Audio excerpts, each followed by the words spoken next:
बीते 2 सालों में 100 साल का सबसे बड़ा वैश्विक महामारी का संकट पूरी दुनिया की मानव जात झेल रही है।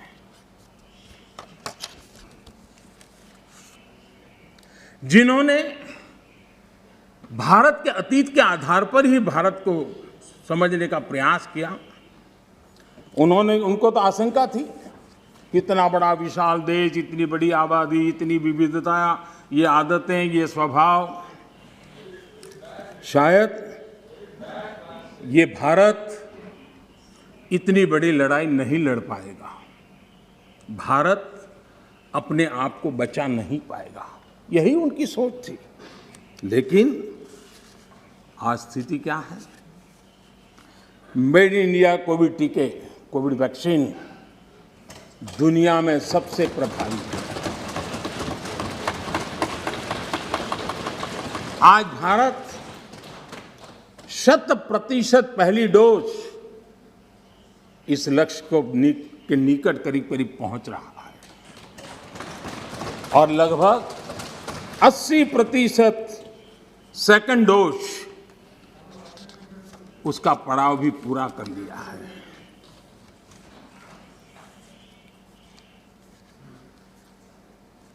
माननीय अध्यक्ष जी, कोरोना एक वैश्विक महामारी थी,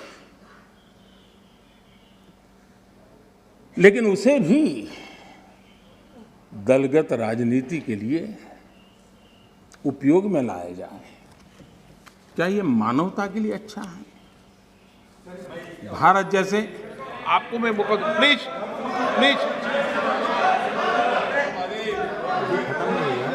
माननीय अध्यक्ष जी, मैंने प्लीज अधीर रंजन जी, आपको पर्याप्त समय माननीय अध्यक्ष जी,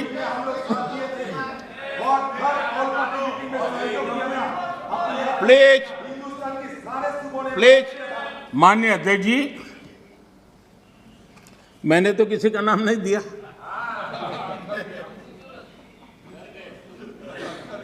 कोई भी टोपी पहन लेने की क्या जरूरत है जी?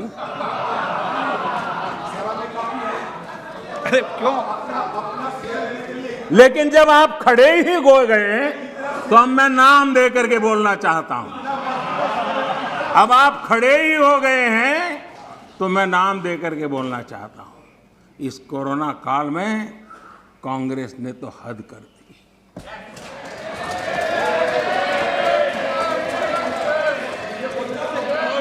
पहली लहर के दौरान, मौका दूंगा आपको, प्लीज।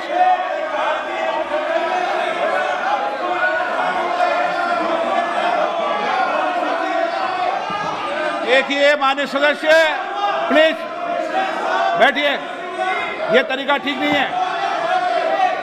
आपको मैंने पर्याप्त, प्लीज बैठिए, please please please please please. माननीय अध्यक्ष जी, अभी तो मैंने सिर्फ इतना का हद कर दी।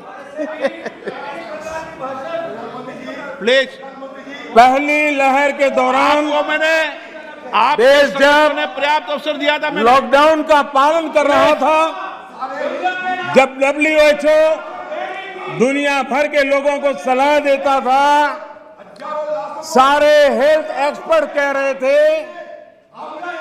कि जो जहां है वहीं पर रुके।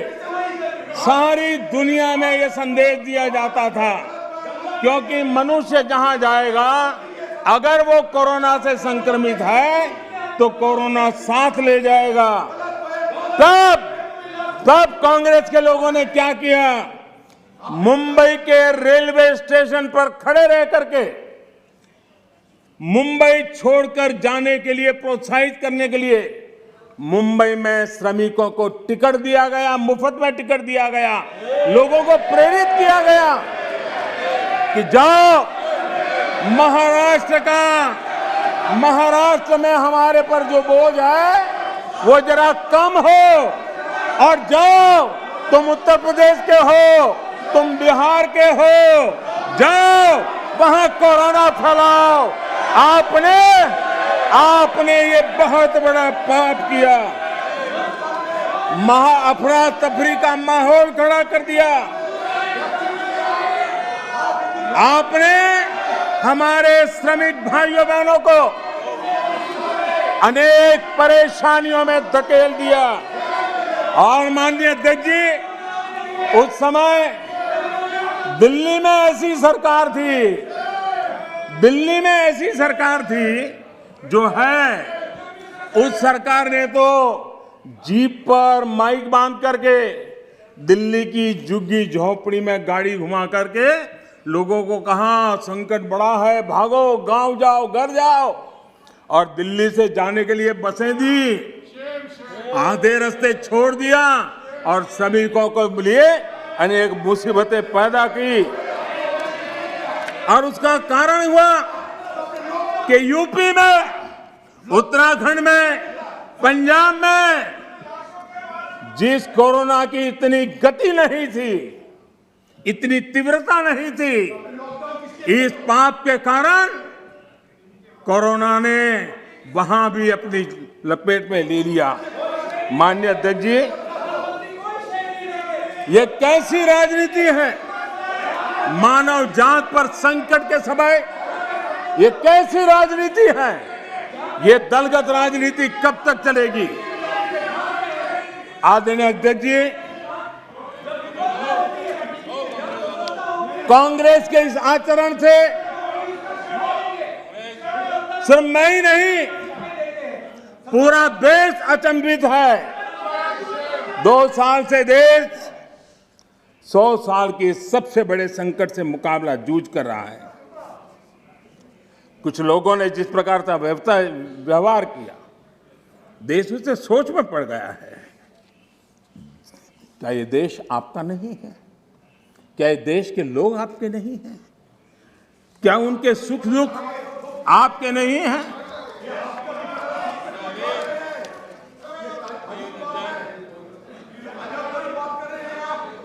इतनी बड़ी संकट आया, कई राजनीतिक दल के नेता जरा आत्मनिरीक्षण करें।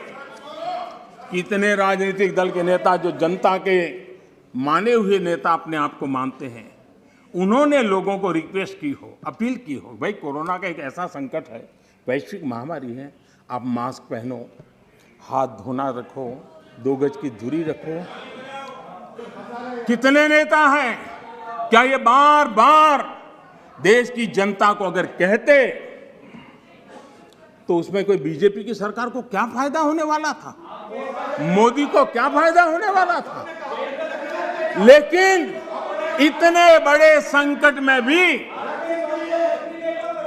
इतने बड़े संकट में भी इतना सा पवित्र काम करने से भी चूक गए।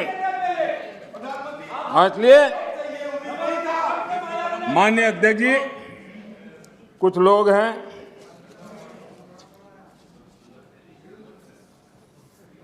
उनको ये इंतजार था कि कोरोना वायरस मोदी की छवि को चपेट में ले लेगा।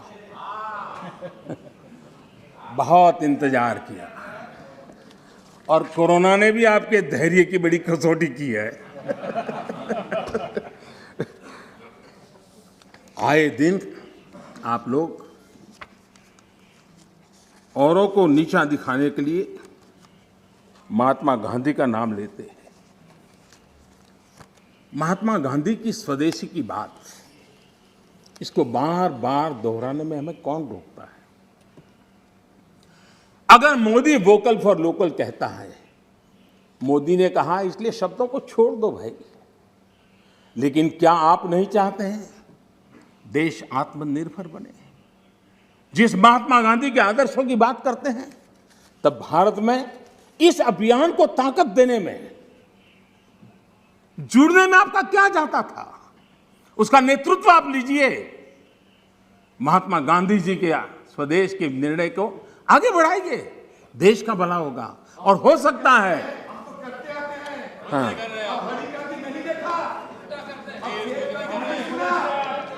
आप महात्मा गांधी के सपनों को सच होते देखना नहीं चाहते।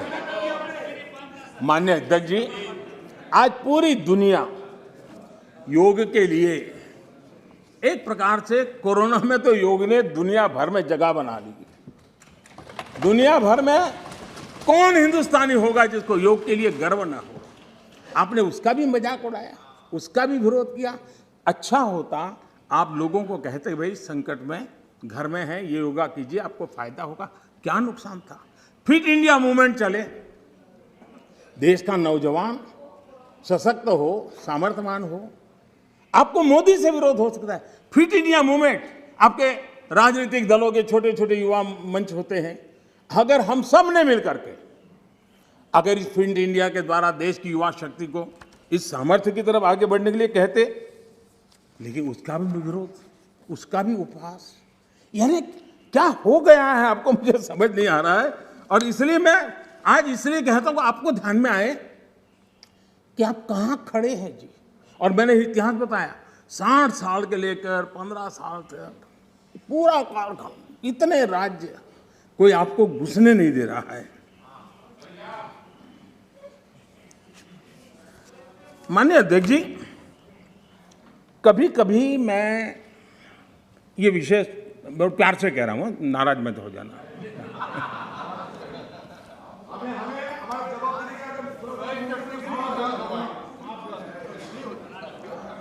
मुझे कभी कभी माननीय अध्यक्ष जी ये विचार आता है, उनके बयानों से, उनके कार्यक्रमों से, उनके कर्तृत्व से, जिस प्रकार से आप बोलते हैं, जिस प्रकार से मुद्दों से जुड़ते हैं, ऐसा लगता है कि आपने मन बना लिया है कि 100 साल तक सत्ता में नहीं आना है।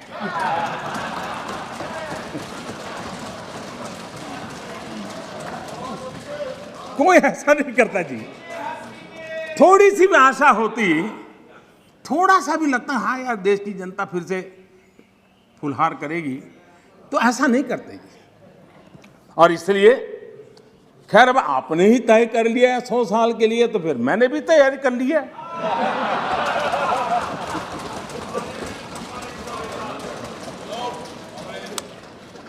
माननीय अध्यक्ष जी,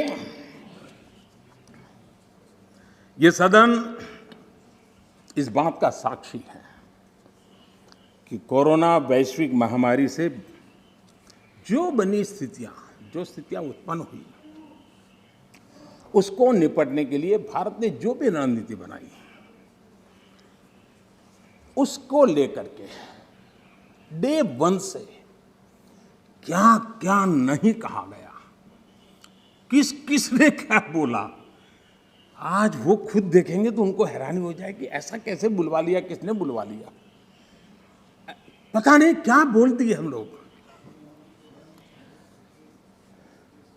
दुनिया के और लोगों से बड़ी बड़ी कॉन्फ्रेंस कर गए, ऐसी बातें बुलवाई गई ताकि पूरे विश्व में भारत बदनाम हो। खुद को टिके रहने के लिए आर्थिक आयोजन को भारत कैसे चल रहा है, माय गॉड क्या कुछ कहा गया, बड़े बड़े पंडितों ने क्या क्या कहा, पूरी आपकी इकोसिस्टम लग गई थी। हम जो भी समझते थे, भगवान ने जो समझ दी थी, लेकिन समझ से ज्यादा समर्पण बहुत बड़ा था जी। और जहां समझ से समर्पण ज्यादा होता है, वहां देश और दुनिया को अर्पण करने की ताकत भी होती है, और वो हमने करके दिखाया है। और जिस रास्ते पर हम चले, आज विश्व के अर्थ जगत के सभी ज्ञाता इस बात को मानते हैं कि भारत ने जिस आर्थिक नीतियों को लेकर इस कोरोना कालखंड में अपने आप को आगे बढ़ाया, वो अपने आप में एक उदाहरणीय है। और अनुभव भी हम करते हैं, हमने देखा है।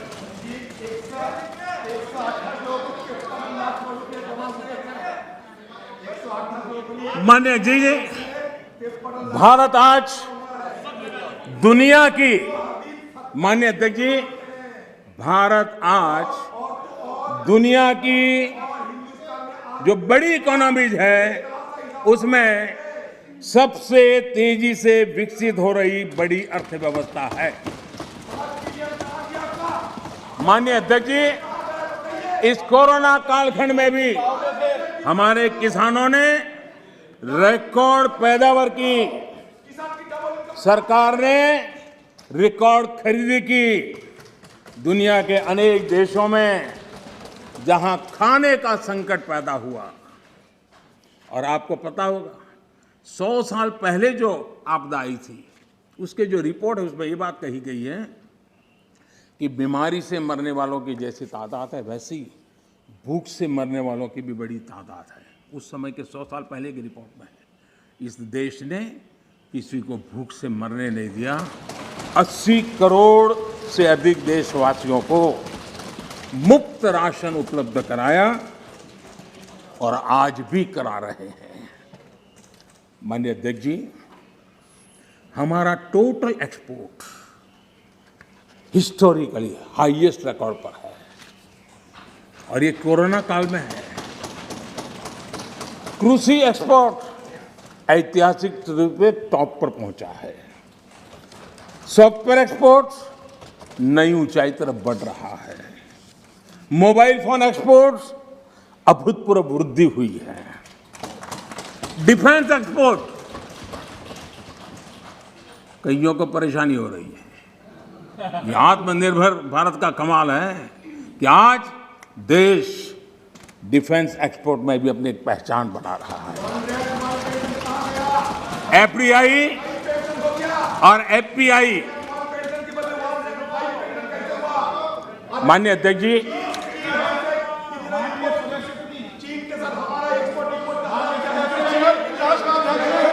सदस्य एक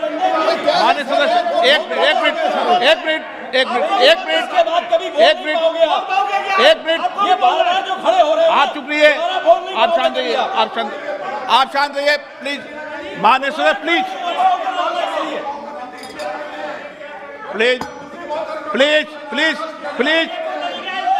एक मिनट चुप रहिए। आप भी माननीय सदस्य आप चुप रहिए। आपको किसने इजाजत दी? बैठिए।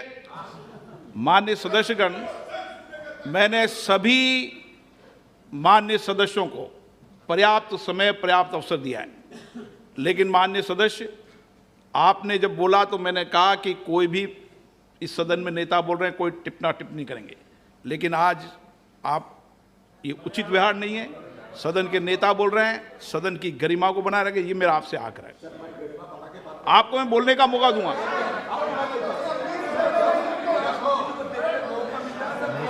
ठीक है, आप बैठिए, आपको मौका नहीं दिया मैंने। माननीय प्रधानमंत्री प्लीज, माननीय अध्यक्ष जी, आपको मौका। माननीय सदस्य प्लीज। माननीय अध्यक्ष जी, समझाएंगे। आप पूरा सुनो, सब समझाएंगे। सदन में थोड़ी बहुत टोका टोकी तो आवश्यक होती है, जरा गर्मी रहती है, लेकिन जब सीमा के बाहर जाता है तो जरा लगता है कि हमारे साथी ऐसे हैं। माननीय अध्यक्ष जी, उनकी पार्टी के एक एमपी ने चर्चा की शुरुआत की थी और यहां से कुछ छोटा मोटा नोकझोंक चल रहा था और मैं मेरे कमरे से स्क्रीन पे देख रहा था कि हमारे मंत्री प्रहलाद जी पीछे गए, सबको रोका और वहां से चैलेंज आई कि अगर हमें रोकोगे तो तुम्हारे नेता का ये हाल करेंगे। क्या इसी का ये हो रहा है क्या? माननीय अध्यक्ष जी, माननीय अध्यक्ष जी,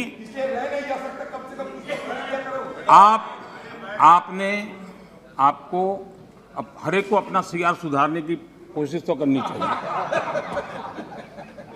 और मैं मानता हूं जितना किया है उससे आपका सीआर ठीक हो गया है। जिन लोगों को रजिस्टर करना है आपके इस पराक्रम को कर लिया है जी, ज्यादा क्यों कर रहे हो? इस सत्र में तो कोई आपको नहीं निकालेगा, विश्वास करो। इस सत्र में आपको कोई निकालने का नहीं, मैं आपको गारंटी देता हूं।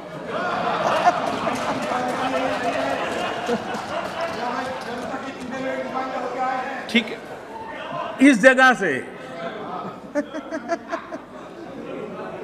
अरे भाई ऐसे ही बच गए हो।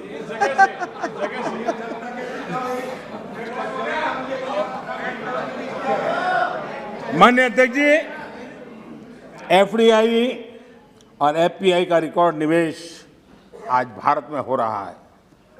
रिन्यूएबल एनर्जी के क्षेत्र में आज हिंदुस्तान दुनिया के टॉप 5 कंट्रीज में है।